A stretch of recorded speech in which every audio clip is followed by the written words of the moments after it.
आपण स्पष्टीकरण कौशल्याचा पाठ बघणार आहोत. त्यानंतर आपण जे काही असेल ते चर्चा करणार आहोत. तर आपण प्रथम पाठ पाहूया.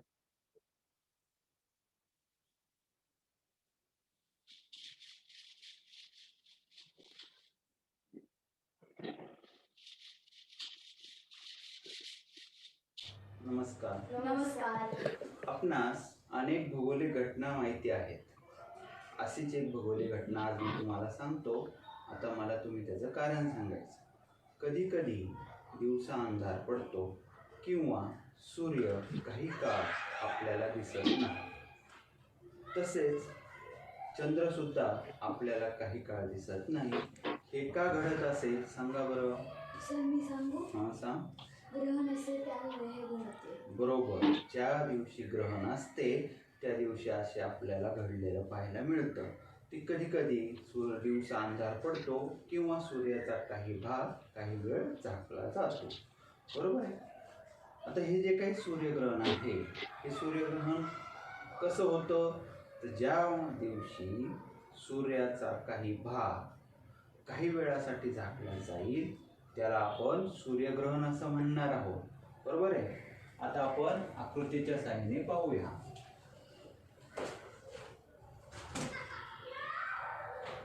सूर्यग्रहण कधी होते?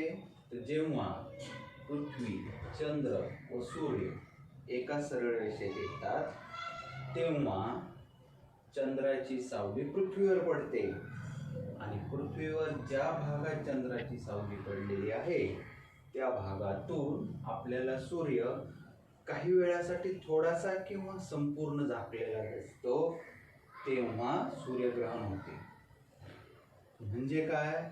तर पृथ्वी आणि सूर्य यांच्यामध्ये जेव्हा चंद्र येतो तेव्हा चंद्राची सावली पृथ्वीवर पडते आणि पृथ्वीवर ज्या भागात सावली पडलेली आहे त्या भागातून आपल्याला सूर्यग्रहण दिसते. समजलं नाही इथपर्यंतचा भाग? आता हे असं कधी होतं? तर अमावस्येला होतं. पण प्रत्येक अमावस्येला सूर्यग्रहण होत नाही. कारण आपण हा सूर्य आहे असं आपण जर मानलं तर सूर्याभोवती प्रदक्षिणा कोण मारतं? पृथ्वी. बरोबर आहे. हा पृथ्वीचा प्रदक्षिणा मार्ग आहे. तो सूर्याभोवती पृथ्वी फिरत असते. आता पृथ्वीभोवती कोण फिरतं? तर चंद्र जो आहे तो आपल्याला पृथ्वीभोवती प्रदक्षिणा मारतो. आता ही चंद्राची फिरण्याची कक्षा पातळी आणि पृथ्वीची कक्षा पातळी वेगवेगळी असल्यामुळे प्रत्येक अमावस्येला सूर्यग्रहण होत नाही. कारण ह्या ठिकाणी जो काही कोन झालेला आहे दोन्ही प्रदक्षिणा मार्गातला हा 5°8' कोन झालेला आहे कक्षा पातळीशी. त्यामुळे ते प्रत्येक अमावस्येला असे एका सरळ रेषेत येत नाही. त्यामुळे आपल्याला प्रत्येक अमावस्येला सूर्यग्रहण दिसत नाही.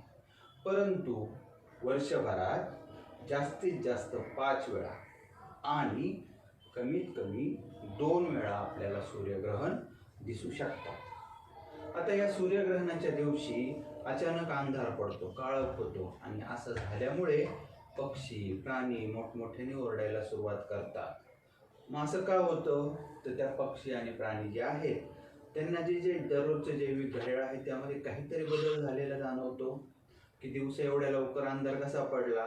तर मग त्यावेळेस ते ओरडायला सुरुवात करतात. अशा प्रकारे आपल्याला त्यांचा जो काही पक्षी असतील, प्राणी असतील यांच्या हालचालीवरून आपल्या लक्षात हे आलं येतं. याशिवाय ज्यावेळेस सूर्यग्रहण असतं त्यावेळेस आपण सूर्यग्रहण उघड्या डोळ्याने बघायचं नाही. कारण सूर्यापासूनचा जो काही सूर्यग्रहण झाल्यानंतरचा प्रकाश आहे हा तीव्र असणार आहे आणि तीव्र प्रकाश जर आपल्या डोळ्याच्यावर डायरेक्ट आला, सरळ आपल्याला जो प्रकाश लागला तर कदाचित डोळ्यांना इजा होऊ शकते. म्हणून आपण सूर्यग्रहण उघड्या डोळ्याने बघायचं नाही. मग त्यावेळी काय करायचं? बाजारात मिळणारे विशिष्ट प्रकारचे गॉगल्स आहेत किंवा काळे गॉगल्स आहेत ते वापरायचे आणि त्यातून आपण सूर्यग्रहण पाहिलं तर आपल्या डोळ्यांना इजा होणार नाही हे आपण नेहमी लक्षात ठेवलं पाहिजे. आता हे सूर्यग्रहण जे आहे हे या विरळ छाया या ठिकाणी आहे आणि या ठिकाणी आपल्याला दाट छाया बघायला मिळेल. आता या दाट छायेच्या इथून पूर्ण सूर्य झाकळलेला दिसणार आहे, पण विरळ छायेमधून आपल्याला सूर्याचा काहीच भाग झाकळलेला दिसणार आहे. म्हणजे त्या ठिकाणाहून सूर्यग्रहण दिसताना आपल्याला त्या ठिकाणी वेगवेगळ्या ठिकाणी वेगवेगळं सूर्यग्रहण पाहायला मिळाले. ज्या ठिकाणी दाट आहे त्या ठिकाणी आपल्याला पूर्ण सूर्य कदाचित थोड्या वेळासाठी झाकलेला दिसेल आणि ह्या ठिकाणाहून काही सूर्याचा भाग झाकलेला दिसेल. तर मला आता कोण सांगेल की पृथ्वीवरून कोणत्या ठिकाणाहून सूर्यग्रहण आपल्याला दिसणार नाही? मी सांगू? हं? जिथे सावली पडत नाही त्या ठिकाणावर आपल्याला सूर्यग्रहण नाही दिसत. बरोबर आहे की पृथ्वीवर ज्या भागात आपल्याला सावली पडलेली नाही त्या ठिकाणाहून आपल्याला सूर्यग्रहण दिसणारही नाही आणि जाणवणार नाही. की ज्या ठिकाणी फक्त सावली आहे त्याच ठिकाणाहून आपण सूर्यग्रहण पाहायला मिळते. मग आज आपण सूर्यग्रहण याविषयी माहिती पाहिली आहे. पुढच्या तासाला आपण सूर्यग्रहणाचे प्रकार याविषयी अधिक माहिती पाहूया.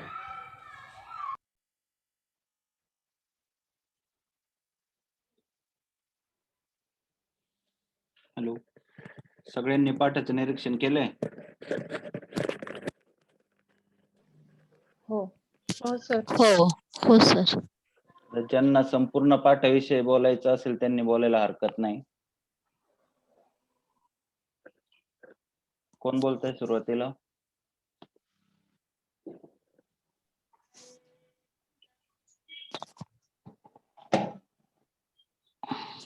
हॅलो. हॅलो, हा सर, मी बोलू सुरुवातीला? सुरुवातीला बोला. सर, तुम्ही सूर्यग्रहण याविषयी माहिती दिलेली आहे. तर हॅलो. तुम्ही बोलत राहा. हॅलो. आम्हाला ऐकायला ते बोलत राहा. हा, सूर्यग्रहण याविषयी माहिती दिलेली आहे. तुमचा व्हिडिओ बंद करा. तर यामध्ये ही माहिती मिळाली की जेव्हा हॅलो. हा, बोला ना. हा, जेव्हा पृथ्वी, चंद्र व सूर्य एका सरळ रेषेत येतात तेव्हा चंद्राची सावली पृथ्वीवर पडते आणि पृथ्वीवर ज्या भागाच्या चंद्राची सावली पडलेली असते त्या भागातून आपल्याला सूर्य भाग हा झाकलेला दिसतो. तेव्हा चंद्रग्रहण हा होत असतो. आणि आणि तुम्ही जे सांगितलंय त्यामध्ये ज्यावेळी एका सरळ रेषेत येतात आणि आता संपूर्ण सूर्य हा झाकलेला दिसतो तेव्हा सूर्यग्रहण होते. म्हणजे काय की पृथ्वी आणि सूर्य यांच्यामध्ये जेव्हा चंद्र येतो तेव्हा चंद्राची सावली पृथ्वीवर पडते आणि पृथ्वीवर ज्या भागात सावली पडलेली आहे त्या भागावरून आपल्याला सूर्यग्रहण दिसतो. असं कधी कधी होते अमावस्येला, कधी कधी होत असते. प्रत्येक अमावस्येला सूर्यग्रहण हे होत नाही. याच्यामध्ये जे सूर्य आहे त्याच्या भोवती प्रदक्षिणा ही पृथ्वीची असते आणि पृथ्वी नंतर त्याची प्रदक्षिणा ही चंद्रावर. हॅलो. मी काय पाठ घेतलाय, काय कंटेंट शिकवलंय याविषयी बोलायचं नाही आपल्याला. स्पष्टीकरणाचं जे काही कौशल्य आहेत त्यातले आपण जे काही मुद्दे आहेत त्या मुद्द्याला धरून बोलायचं आहे. की जो पाठ पहिल्यापासून शेवटपर्यंत तुम्ही अतिशय छानपणे ऐकला इथपर्यंत मला मान्य आहे. पण आपल्याला याविषयी न बोलता पाठ कसा झाला, काय झालं, चांगला झाला, वाईट झाला याविषयी आपण आणि जे मुद्दे आहेत त्या मुद्द्याला धरूनच बोललं पाहिजे. चला. मला असं सुरुवात जी केलेली आहे तिथं पाठ्यारंभ म्हणजे प्रस्तावना हे कौशल्य सुरुवात तुम्ही वापरून केलेलं आहे. त्याच्यानंतर तुम्ही सूर्यग्रहण किंवा चंद्रग्रहण याचं स्पष्टीकरण देताना तुम्ही फलक लेखन हे पण कौशल्य वापरलेलं आहे. म्हणजे क्रमबद्ध स्पष्टीकरण सुद्धा त्यात आलेलं आहे सर. हा, स्पष्टीकरणाचा क्रमबद्ध प्रकार कसं काय? हा ना, तुम्ही भौगोलिक घटनांविषयी तुम्ही आधी सांगितलं की अनेक भौगोलिक घटना असतात. त्याच्यापैकी आपण सूर्यग्रहण आणि चंद्रग्रहण या भौगोलिक घटनेविषयी सविस्तर तुम्हाला माहिती देण्यात आहे किंवा सांगण्यात आलेली आहे. त्याच्या तुम्ही एक आकृती काढून दाखवलेली आहे मुलांना. त्याचं एक तुम्ही एक्सप्लेनेशन म्हणजे तुम्ही त्याचं वर्णन पण सांगितलेलं आहे की मान्य आहे मला, पण क्रमबद्ध स्पष्टीकरणात आपण एखादी घटना जी आहे ती लक्षात एकामागून एक घटना सांगितली आहे. पण काय सांगितलं या ठिकाणी? क्रमवार स्पष्टीकरण होते. क्रमवार स्पष्टीकरण होतं का? चंद्रग्रहणानंतर सूर्यग्रहण श्रद्धा कसं होतं बोलतेय. किंवा चंद्रग्रहण आणि सूर्यग्रहण कसं होतं बरोबर याचं आहे का नाही? स्पष्टीकरण तुम्ही आपण हम्म. काय या प्रश्नाचं उत्तर दिलं ना, चंद्रग्रहण का होते, सूर्यग्रहण का हा, होते, बरोबर आहे. सूर्यग्रहण का? मग ज्यावेळेस कार्यकारणात्मक कार्यकारणात्मक कार्य बरोबर आहे की हो. कार्यकारणात्मक स्पष्टीकरणाचा हा प्रकार होता, तर त्याविषयी बोला. म्हणून अडवलं तर बोला पुढे आता. हॅलो. हा बोला पुढे, काय बोलायचं तुम्हाला? हा, श्रद्धा बोलते सर. मी आपल्या पाठामध्ये आता जे तुम्ही सांगितलं त्यामध्ये 2 स्पष्टीकरण आलेले आहेत, क्रमबद्ध स्पष्टीकरण आणि कार्यात्मक स्पष्टीकरण. हॅलो. क्रमबद्ध स्पष्टीकरणामध्ये सुरुवातीला प्रस्तावना केलेली आहे. क्रमबद्ध स्पष्टीकरणाचा प्रकार होणार ना. क्रमबद्ध केलं, कार्यकारभाव केला, सगळे पाचीच्या पाच हेतुगर्भ पण केला, असं नाही ना होणार. स्पष्टीकरणाचा म्हणजे एकच प्रकार पाहिजे होता. जर सगळे प्रकार ठीक आहे ते लागू होत असतील. सर मी स्पष्टीकरण सांगते सर. मान्य आहे ना, पण स्पष्टीकरणाचा प्रकार कोणता आहे? हो सर. तुम्ही क्रमबद्ध म्हणताय, कार्य असं तर नाही ना होणार हा पाठ. एकच प्रकार कोणता तरी सांगितला पाहिजे आणि जो त्याला लागू होतोय. आता या ठिकाणी आपण आत्ताच चर्चा केली की काय या प्रश्नाचं उत्तर जर आपण या ठिकाणी दिलंय की सूर्यग्रहण का होतो, तर यामध्ये कार्यकारणात्मक स्पष्टीकरण, बाकीच्या स्पष्टीकरणाचा उल्लेख आता यायचं कारणच नाही ना. चला बोला पुढे आता.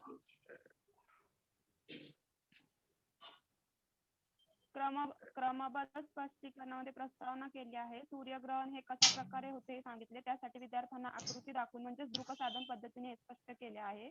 सूर्यग्रहण हे कधी होते तर ते अमावस्येला सूर्याभोवती फिरताना चंद्र पृथ्वीभोवती फिरताना त्याचा 5 अंशांनी कोन होते हे सूर्यग्रहणामध्ये स्पष्ट केलेले आहे.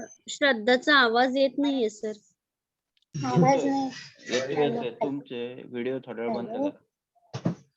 आवाज येतोय तिचा, जिथं नेटचा प्रॉब्लेम असेल तिथं आवाज येत नसेल. बोला. हॅलो, बोलू का सर? हा बोला.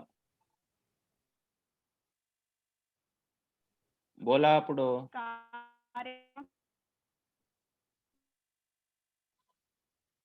स्पष्टीकरणाद्वारे सुधारणा झालेली पृथ्वीवर सजीव जीवनावर परिणाम होतो. पाठामध्ये सांगितलं ते आपल्या डोळ्यांना त्याचे तीव्र किरण हे सहन होत नाही. त्यासाठी ते लगेच बघू नये, बघण्यासाठी काय साधने वापरावीत हे सरांनी येथे स्पष्ट केलेले आहे. कोणत्या ठिकाणावरनं सूर्यग्रहण दिसणार आहे हेही इथे स्पष्ट केले आहे. आणि सूर्याचे व चंद्राचे ग्रहण यांचे कार्य काय आहे सूर्यग्रहणामध्ये हे स्पष्ट केलेले आहे. चालेल. रोशनी रोखले बोला. सर मी सांग हा बोला कोणतरी. हा बोला कांचन. आवाज म्यूट आहे. आवाज. हॅलो. हा बोला. मला तुम्ही पूर्ण पाठाचं निरीक्षण करायला सांगितलेलं आहे. त्याप्रमाणे मी 2 तक्त्यामध्ये अपेक्षित वर्तनातलं पहिलं जे आहे उदाहरण, नियम, उदाहरण आणि प्रारंभिक वर्तन, त्यामध्ये पहिल्या मिनिटात तुम्ही 2 वेळा, नंतर दुसऱ्या मिनिटात 1 वेळा, तिसऱ्या मिनिटात 2 वेळा आणि 5व्या मिनिटात 1 वेळा अशा मी त्याच्या रेषा केलेल्या आहेत. या प्रकारे कशाच्या दिसत असेल तर उदाहरण दाखलेल्या का प्रारंभिक वर्तनाचे? उदाहरण, नियम, उदाहरण, प्रारंभिक वर्तन ते जो पूर्ण आहे त्याच्यामध्ये ठीक आहे ना. नियम जो सांगितलेला आहे. खून कशाची केली? वर्तनाची, प्रारंभिक वर्तनाची. प्रारंभिक वर्तन आता आपण 10 वेळा सांगितलंय. पहिल्या मिनिटानंतर येऊ शकत नाही ना. नाही, प्रारंभिक वर्तनाचे पहिले 2 आहे आणि दुसरे जे आहे दुसरा मिनिट आणि तिसरा मिनिट त्याच्यामध्ये मी उदाहरण आणि नियम यासाठी केलेले आहे की जे नियम आहे चंद्रग्रहण आणि सूर्यग्रहणाचा नियम तुम्ही सांगून त्याचे जे नियम सांगितला त्याच्यासाठी केलेले. स्पष्टीकरणाच्या दुव्यामध्ये पण पहिल्या मिनिटात 4 वेळा तुम्ही दुवे वापरलेले आहेत, नंतरच्या ह्याच्यात 6 वेळा, तिसऱ्या मिनिटात 5 वेळा, चौथ्या मिनिटात 5 वेळा आणि नंतर 5व्या मिनिटात नंतर 3 वेळा योजनापूर्वक पुनरावृत्तीचंही प्रत्येक मिनिटामध्ये 1, 2 किंवा 3 अशा वेळेत वापरलेले आहेत. त्याप्रमाणे मी तिथे खुणा केलेल्या आहेत. कारण चंद्रग्रहण आणि सूर्यग्रहण याबद्दलचे नियम आणि हे तुम्ही वारंवार मुलांना सांगत होता. आणि त्यांच्या हालचाली कशा होतात हेही मुलांकडनं काढून घेत होता. दृकश्राव्य साधनांचा वापर तो सुद्धा पहिल्या मिनिटापासून आहे. सुरुवातीला जे फलक लेखन आहे त्याच्यामध्ये तुमचा विषय आणि तुम्ही काय शिकवणार आहात तो पहिल्या फलकामध्ये क्लिअर होतो पाठामध्ये आणि मग नंतर तुम्ही आकृत्यांचा वापर करून जे मुलांना शिकवलं आणि मला वाटतं 3ऱ्या, 4थ्या, 5व्या मिनिटामध्ये स्वतः तुम्ही खडूनी आकृती त्याच्या खालीच काढत होता आणि जी आकृती आहेत त्याच्यावरच पॉइंटरनी तुम्ही परत त्यांचं चेतक बदल लक्ष घेऊन ते तुम्ही स्पष्टीकरण करत होता. त्यामुळे दृकश्राव्य साधनांचा वापर सुद्धा प्रत्येक मिनिटांमध्ये झालेला आहे. 4थ्या, 5व्या मिनिटामध्ये तो 3 किंवा 4 वेळाही झालेला आहे. अंतिम विधानामध्ये तुम्ही चंद्रग्रहण आणि सूर्यग्रहण याबद्दल वक्तव्य केलेलं आहे. त्याची उजळणी घेतलेली आहे. फलक लेखनाचा पहिल्या फलकामध्ये विषयाचं आता हे नोंद तक्ता झाला. त्यात ज्या वर्तनातलं मला कुठलंही सापडलं नाही. सगळं होतं ते व्यवस्थितच होतं. हालचाल आणि ओघवती भाषा होती आणि सगळं क्रमवार होतं. त्यामुळे त्यात जे वर्तनात माझ्या कुठेही खुणा झालेल्या नाहीयेत. सगळीकडे डॅश आलेले आहेत. फलक लेखन आता इन जनरल जे जनरल स्पष्टीकरण मी सांगते. फलक लेखन दोन्ही फलक लेखन हे खूप छान होतं. पहिल्या फलकातून तुमचा विषय आणि इयत्ता हे म्हणजे विषय दिसत होता आणि दुसऱ्या फलकामध्ये आकृतीवरनं मुलांना स्पष्टता येत होती आणि स्पष्टीकरणाच्या वेळेसही तुम्ही अजून एक छोटी आकृती काढून स्पष्ट केलेलं आहे. प्रस्तावना ही म्हणजे पाठ चालू करताना विद्यार्थ्यांची चर्चा केली आणि त्यांच्याकडून तुम्ही माहिती करून घेतलं की ग्रहण हा त्यांना थोडी जरी कन्सेप्ट माहिती आहे आणि मग त्याच्या पुढचं तुम्हाला सांगायला सोपं गेलं. या पूर्ण पाठामध्ये कार्यकारणात्मक स्पष्टीकरण वापरलं आहे कारण चंद्र, पृथ्वी आणि सूर्य ह्या तिघांच्या हालचालींचा काय परिणाम होतो तर ग्रहण हे परिणाम होतो. त्यामुळे इथे कार्यकारणात्मक स्पष्टीकरण वापरलं आहे. पॉइंटर आणि फलक लेखनासाठी वापरलेला खडू यासाठी चेतक बदल केलेला आहे. त्यामुळे विद्यार्थ्यांचं लक्ष तुम्ही पाठाकडे वळवत होता 1-2 मिनिटानंतर किंवा एक उपमुद्दा सांगून झाला. म्हणजे आधी सूर्यग्रहण तुम्ही सांगितलं त्याच्यानंतर किती वेळा होतं वर्षातून ते सांगितलं. असे एक पॉइंट प्रत्येक झाल्यानंतरही विद्यार्थ्यांचा सहभाग होता आणि पॉइंटरनी तुम्ही दाखवत होता आकृत्या त्याच्यामुळे चेतक बदल होत होता. उदाहरण दाखल्याचा पण इथे वापर झालेला आहे की बाजारातली काच किंवा गॉगल ह्याचं तुम्ही म्हणजे हे वापरलं जावं अशी उदाहरणं दिलेली आहेत आणि ते जे मी मगाशी सांगितलं ते मुलांचा सहभाग घेतलेला आहे. पहिल्यांदा पण आणि नंतरही वारंवार प्रत्येक एक मुद्दा सांगून झाल्यावर.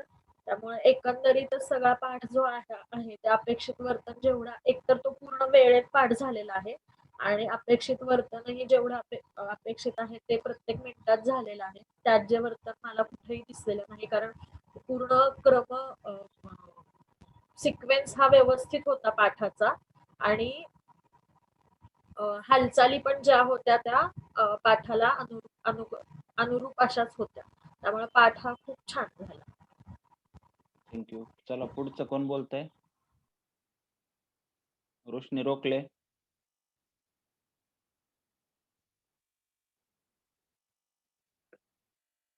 माईक चालू करा आणि बोला लवकर.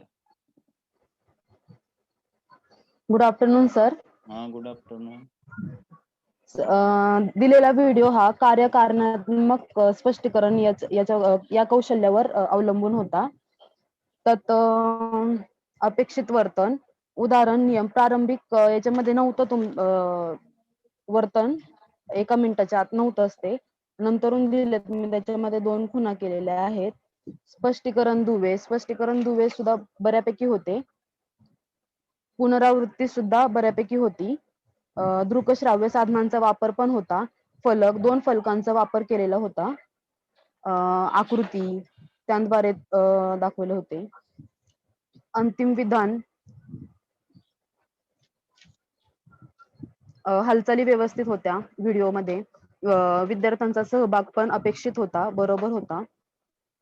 अं, झालं. हो. बर बर, मला स्पष्टीकरणाचे दुवे किती आलेत ते कोण सांगेल? शेख. पहिल्या मिनिटामध्ये 6 आलेत, दुसऱ्या मिनिटामध्ये 10 सा- आलेत. कोणते आलेत ते सांगू शकाल? हो, अशीच, कारण, कधी कधी, हे कधी कधी वाक्याला धरून बोललेलं होतं, किंवा, तसेच, किंवा हे पहिल्या मिनिटामध्ये झालं. दुसऱ्या मिनिटामध्ये जेव्हा, तेव्हा, आणि, कधी कधी, तेव्हा, म्हणजेच काय, तर, जेव्हा, तेव्हा, आणि हे दुसऱ्या मिनिटामध्ये बोललेले. तिसऱ्या मिनिटामध्ये पण, कारण, आता हे वाक्याला धरून बोललेला आपण, तर, कारण, त्यामुळे, हे तिसऱ्या मिनिटामध्ये बोललेत. आणि चौथ्या मिनिटामध्ये त्यामुळे, परंतु, जास्तीत जास्त हे वाक्याला धरून होतं. आणि, तर, मग, याशिवाय, ज्यावेळी, त्यावेळी, कारण, हे चौथ्या मिनिटामध्ये होतं. आणि 5व्या मिनिटामध्ये त्यावेळी, किंवा, आणि, म्हणजे, तर, म्हणजे, कदाचित, आणि 5व्या मिनिटामध्ये आणि, तर, मग, इतके स्पष्टीकरण दुवे तुम्ही पाठामध्ये वापरले आहेत. बरोबर. तुम्हाला या अर्थी स्पष्टीकरण दुव्याचे जे शब्द आहेत ते आपल्याला समजलेले आहेत, ते आपल्याला ओळखता यायला लागले. योजनापूर्वक हो. पुनरावृत्तीमध्ये कोण काय सांगेल मला? योजनापूर्वक पुनरावृत्ती, शुभांगी किंवा निकिता बागल, दोघी पण नाही आल्या का? योजनापूर्वक पुनरावृत्ती आढळली का कुठे? दुसरं कोणीही सांगा चला. हो सर. आढळली की त्या व्याख्या हो परत सर. परत सांगितल्या गेल्या. सूर्याभोवती पृथ्वी फिरते हे तुम्ही खडूने दाखवलं, आणि ते परत तुम्ही तो एकदा दोनदा सांगितलं. आणि सूर्यग्रहण, चंद्रग्रहणाच्या वेळेस सुद्धा सावली कुठे पडते, किंवा चंद्रग्रहण कुठे दिसते, ही जी प्रोसेस आहे ही तुम्ही एकदा दोनदा सांगितली. बर, अजून दृकश्राव्य साधनाविषयी कोण सांगेल? त्याचा वापर कसा वाटला, काय वाटला? कोणी बोल? सर सांगू मी? हो हो, सांगा, बोला वैशाली भोसले. हा सर, गुड आफ्टरनून. हा. दृकश्राव्य साधनांचा योग्य वापर केला गेला. फळ्यावर छान आकृती काढल्यामुळे मुलांना व्यवस्थित कळेल असं हे व्यवस्थित कळेल. आणि परतही तुम्ही नंतर लास्टला परत आकृती काढल्यामुळे मुलांना परत कळालं असेल की हा बाबा सरांनी कशी आकृती काढली, त्याच्यामध्ये सरांनी काय काय केलं असेल, हे त्याच्यामुळे जास्त कळू शकतं मुलांसाठी. आकृती पुरेशी मोठी होती, सर्व वर्गाला दिसत होती का बारीक होती, चांगली होती का आकृती खराब आलती? नाही, आकृती छान होती आणि व्यवस्थित होती. सर्व लास्ट पर्यंत मुलांना दिसेल अशीच होती. आणि बरोबर होत, तशी व्यवस्थित वाटली वेगवेगळ्या आम्हाला खडूंनी वेगवेगळ्या खडू आकृती. वापरून. हा, त्याच्यामुळे त्यातलं म्हणजे सूर्य कोणता आहे, चंद्र कोणता आहे, यातलं फरक मुलांना कळेल अशी आकृती होती. अंतिम विधानाविषयी कोण बोलेल आता? मी बोलते सर. हा, बोला. या पाठामध्ये ज्या ठिकाणी सावली आहे त्याच ठिकाणाहून सूर्यग्रहण पाहायला मिळते. मग आज आपण सूर्यग्रहण याविषयी माहिती पाहिली आहे. पुढच्या भागात आपण सूर्यग्रहणाचे प्रकार पाहूयात. हे अंतिम विधान आहे. यामधून मुलांच्या मनावर प्रारंभिक जे काही आपण शिकलो त्याची पुन्हा त्या विधानांची पुन्हा उजळणी होते. यामुळे या विधानातून म्हणजे या विधानातून सूर्यग्रहण म्हणजे काय याची पुन्हा उजळणी होते मुलांची. हा, म्हणजे अंतिम विधानातून अंतिम विधानातून आपण काय शिकलो हे कळलं, आणि उद्याच्या तासाला आपल्याला काय शिकायचं आहे हे सुद्धा विद्यार्थ्यांना त्यामुळे मार्गदर्शन झालं. त्यामुळे अंतिम विधान कितव्या मिनिटाला आलं? पाठाच्या पाठाच्या शेवटी आलं. शेवटी. 5 मिनिटात. मिनिटं होऊन गेले होते. हा योग्य 5 मिनिटं होऊन गेले होते. हा ते योग्य होतं की अयोग्य होतं अंतिम विधान? योग्य होतं. योग्य योग्य होतं. होतं. बर, आता त्याच्या वर्तनाविषयी कोण बोलतंय? कथनात ओघवतेपणाचा अभाव सापडला का कुठं? नाही, कथनामध्ये नाही सर, ओघवतेपणाचा नाही. अभाव योग्य नाही. होतं कथन. पाठाला योग्य धरून होतं, योग्य होतं पाठाला कथन. अनुसरून होतं आणि जो पाठ होता तो एकतर्फी नव्हता. मुलांना बोलण्याची संधी, तुम्ही मध्ये मध्ये मुलांना प्रश्न विचारत होता, मुलांना बोलण्याची संधी मिळत होती. पाठामध्ये सुसूत्रता पण योग्य प्रमाणात होती. त्यामुळं हा पाठ एकतर्फी पण नाही झालेला. योग्य त्या ठिकाणी योग्य ती उदाहरणे दिली गेलेली आहेत. बर, अजून दुसरं कोण बोलेल? या पाठामध्ये अयोग्य शब्द पण नव्हते. अयोग्य शब्द रचना पण नव्हती. पाठाला धरून सगळे शब्द म्हणजे मुलांमध्ये चांगल्या प्रकारे समजणारे होते. अजून जी वाक्य रचना होती ती त्या मुलांना समजेन अशा शब्दात मांडली गेलेली होती. लवकर अवगत होईल त्यांच्या वयोगटाला अशी वाक्य रचना होती. अवघड वाक्य किंवा मोठे वाक्य वाटले का? कोणतं होतंय का? नाही सर, अतिशय त्या सोप्या वयोगटाला भाषेत मुलांना समजेल अशा समजेल अशी भाषेत होती. होती आणि योग्य ठिकाणी योग्य वाक्यांची पुनरावृत्ती होत होती. त्यामुळे मुलांच्या मनावर योग्य पद्धतीने ते ठसलं जात होतं, म्हणजे व्यवस्थित समजत होतं मुलांना. चालेल का? पाठ वेळेत पाठ झाल्यामुळं मुलांना कंटाळवाणं पण झाला नाही. जेवढे मुलांचे पेशन्स असतात तेवढ्याच वेळात तो पाठ व्यवस्थित झाला आणि त्यांना ती कन्सेप्टही कळली. या ठिकाणी आपल्याला कौशल्याचाच पाठ घ्यायचा होता, त्याच्यामुळे 5 मिनिटाचाच पाठ होता. हे जर 30 मिनिटाचा पाठ घ्यायचा असता तरी हा घटक मग पुढं त्याचे प्रकार आपल्याला शिकवणं भाग होतं, की 5 मिनिटामध्ये आपण हा पाठ स्पष्टीकरण कसं करावं ह्यासाठी हा पाठ होता. आता स्पष्टीकरणाच्या प्रकाराविषयी आपल्याला बोलायचं होतं, तर कोण सांगेल? आता प्रकार सांगा. ठरला का प्रकार कोणता होता आणि तो का? क्रमबद्ध होता तो सांगितलेला सर. नाही सर, हा प्रकार कार्यकारणात्मक कार्यकारणात्मक स्पष्टीकरण. स्पष्टीकरण याचाच होता पाठ. आता आपण चर्चेनंतर एका मुद्द्यावर आलोच पाहिजे की ते हा पाठ नेमकी स्पष्टीकरणाच्या कोणत्या प्रकाराचा होता. तर या ठिकाणी जी घटना घडती ती घटनेमागचं कारण काय होतं हे आपण या ठिकाणी चर्चा केलेली आहे. त्याच्यामुळे आपण कार्यकारणात्मकच पाठ म्हणणार आहोत. जरी बाकीचे हेतुगर्भ माझा हेतू होता, हेतूनुसार शिकवला असेल की ग्रहण हे शुभाशुभ काही नाही, तरी पण आपण या ठिकाणी ती घटना का घडली याचं मागचं कारण आपण सांगत आहोत. त्यामुळं हा कार्यकारणात्मकच स्पष्टीकरण आपण म्हणणं गरजेचं आहे. अजून पाठाविषयी कुणाला बोलायचंय? सर मी वैष्णवी. हा बोला. Good afternoon. सूर्यग्रहण या पाठात स्पष्टीकरणाचा कार्यकारणात्मक स्पष्टीकरण हा प्रकार होता.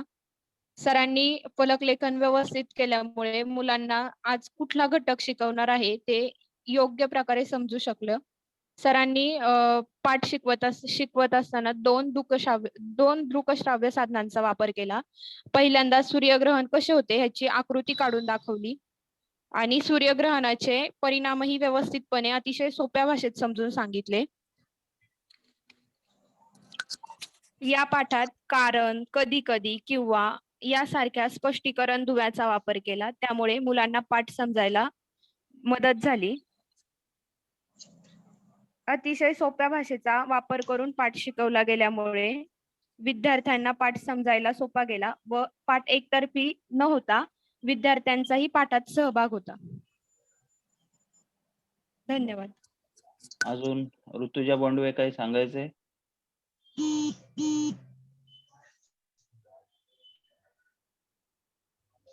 बोंडवे, पाठाविषयी काय बोलायचंय का?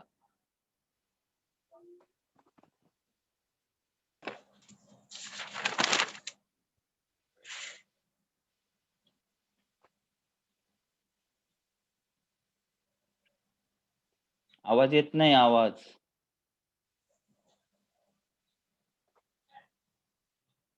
हा बोला आता.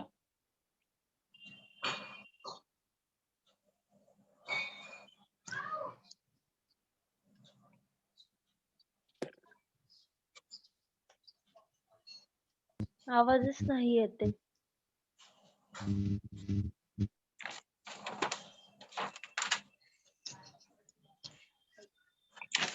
बर ठीक आहे, दुसरं कोणाला अजून काय बोलायचंय? तिचा आवाज येत नाही. राखी हो सर. बोला. येतोय? हा पाठ हा कुठून सर? बोला पाठाविषयी काय बोलायचं. हा कार्यकारणात्मक स्पष्टीकरणाचा पाठ होता. स्पष्टीकरणामध्ये पुरेसे स्पष्टीकरण दुवे भरपूर अशीच, कारण, जेव्हा, तेव्हा, म्हणजेच काय, हे सगळे स्पष्टीकरण दुवे होते. दोन वेळा योजनापूर्वक पुनरावृत्ती पण झालेली होती. दृकश्राव्य साधनांचा पण व्यवस्थित वापर केला होता. फलकलेखन आणि खडू सगळं काही व्यवस्थित होतं. मुलांना आकृती आणि आकृतीचे तक्ते, म्हणजे जे फलकलेखन तुम्ही केलं होतं ते बरोबर एकदम छान व्यवस्थित शेवटच्या मुलाला दिसेल अशी होती आकृती. मुलांचा सहभाग पण छान करून घेतलेला होता त्याच्यामध्ये. आणि त्याज्य वर्तन असं काहीच नव्हतं. कुठेही कथनामध्ये अवघडपणाचा जाणीव नाही.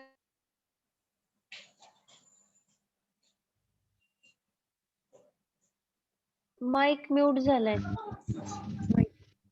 राखीताई माईक म्यूट झालाय.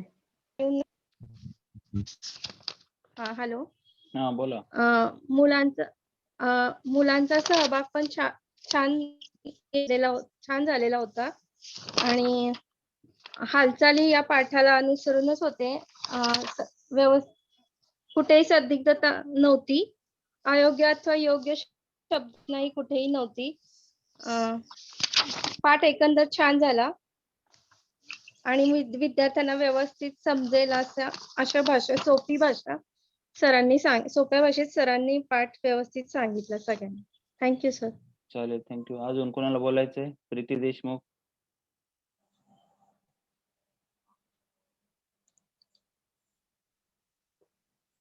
प्रीती देशमुख, आवाज येतोय?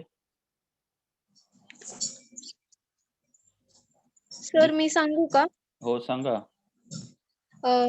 ताज्य वर्तनासंदर्भात मी सांगू शकते. कथनातील ओघवतपणाचा अभाव. तर या पाठामध्ये कथन करताना सरांनी कोणताही एकच शब्द पुन्हा पुन्हा रिपीट झालेला नाहीये यामध्ये.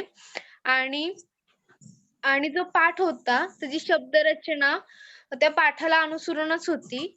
आणि दुसरा, सुसूत्रतेचा अभाव. यामध्ये जो सूर्यग्रहणाचा सरांनी जो पाठ सांगितला त्यामध्ये जी उदाहरणं दिली ती एकमेकांशी संलग्न होती. म्हणजे त्यामध्ये सुसंगती आढळून येते. मग त्यामुळे सुसूत्रतेचा या पाठामध्ये कोणत्याही प्रकारचा अभाव आढळून आलेला नाही. आणि संदिग्धता म्हणजे काय, तर अस्पष्टता. तर यामध्ये अस्पष्टता असं काहीच आढळून आलेलं नाहीये. आणि तुम्ही जो पाठ सांगितला त्यामध्ये तुम्ही प्रत्येक पॉइंट तो क्लिअर केला मुलांसोबत आणि त्याची उदाहरणं दिली आणि मुलांकडनं ती जाणूनही घेतली की त्यांना प्रश्न विचारून त्यांच्याकडून त्यांचं मत घेतलं. आणि या पाठामध्ये कोणत्याही प्रकारचा अयोग्य शब्द किंवा एखादी अयोग्य शब्दरचना आढळून आलेली नाही. त्यामुळे हा पाठ एकंदरीत चांगलाच झाला. चालेल, अजून कोणाला?